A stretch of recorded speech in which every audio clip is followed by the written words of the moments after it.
સમાચાર આણંદથી। આણંદ ભાજપમાં વિવાદના એંધાણ વર્તાઈ રહ્યા છે, કેમ કે તાલુકા અને શહેર પ્રમુખની નિમણૂક વિવાદમાં આવી છે।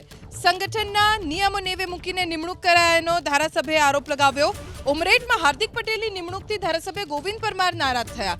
ધારાસભ્ય ગોવિંદ પરમારે સંગઠન મહામંત્રી રત્નાકરને પત્ર લખ્યો। ધારાસભ્યના પત્રથી ભાજપમાં ચાલતો આંતરિક વિખવાદ સામે આવ્યો। ઉમરેઠમાં હાર્દિક પટેલની નિમણૂકનો પત્રમાં વિરોધ કરવામાં આવ્યો છે।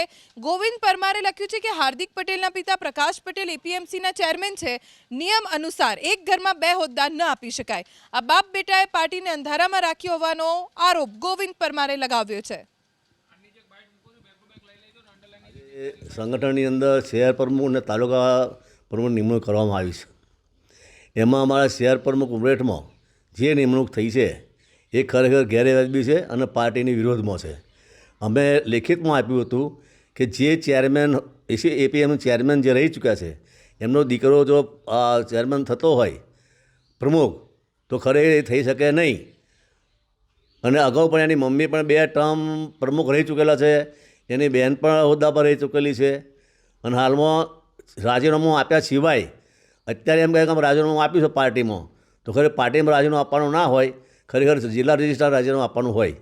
પણ તે પહેલાં અમે રજૂઆત કરી હતી, છતાં પણ કયા કારણોસર એની નિમણૂક થઈ જાય કે એટલા માટે અમે તે રજૂઆત કરેલી છે। ધારાસભ્યએ જે વિરોધ કર્યો છે કે કુટુંબ એક હોદ્દો, એમની વાત સાચી છે, પણ જ્યારે મારા બાબાની 25 તારીખે શહેર ભાજપ ઉમરેઠ તરીકે વરણી થઈ એ અગાઉ મેં એપીએમસી ચેરમેન તરીકે રાજીનામું આપી દીધેલ છે અને મારા વિભાગમાં અને પાર્ટીને આ વિશે જાણ બી કરી દીધેલ છે। ના, હવે ધારાસભ્ય કેમ વિરોધ કર્યો છે અમને કંઈ ખબર નથી। અમે તો પાર્ટી લાઈનના માણસ છે, એમની વિધાનસભાની ચૂંટણી હતી તો બી અમે પાર્ટીનું એમનું કામ કરેલું હતું। અત્યારે એવા કેમ વિરોધ કરે છે મને ખ્યાલ નહીં।